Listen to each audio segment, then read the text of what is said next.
Извршителите лани наплатиле 127 милиони евра од граѓаните, фирмите и други должници, стои во годишниот извештај на Комората на извршители.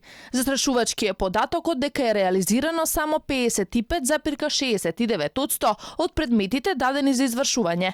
Во извештајот се наведува дека најмногу пари се наплатени од фирмите 78,7 милиони евра, од граѓаните 33,4 милиони евра, додека од државата се наплатени 15,9 милиони евра.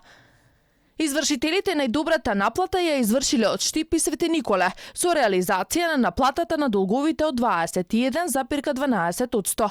Најслабо се наплатува долгот во Велеска, Вадарци и Неготино, каде што извршителите реализирале само 5,81%.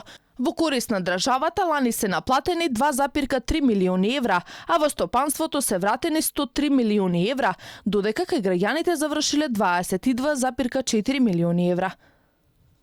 Од Комората уверуваат дека се скусува време траењето на решавањето на предметите, сепак граѓаните се жалат дека со одолговлекувањето на реализацијата на предметите, од нив се цицаат дополнителни пари за камати и други издатоци.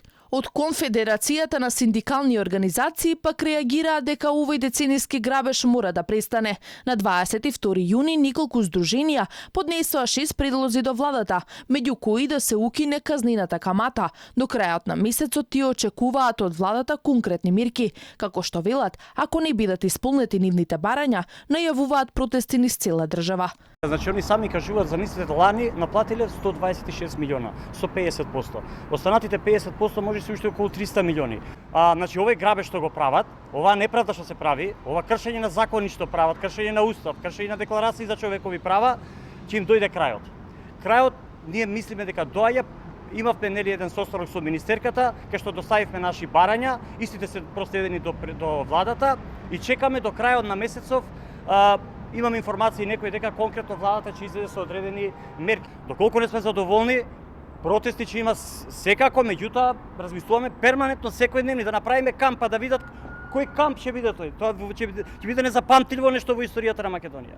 Досега различни здруженија организираа протест како знак на револт на работата на извршителите, собираа потписи и бараа запирање на присилната наплата, ревизија на работата на извршителите, нотарите и доверителите, како и тврдување на реален и нереален долг. Анкетата спроведена во синдикатот пред 2 месеци покажува дека секој втор граѓанин има проблеми со извршители.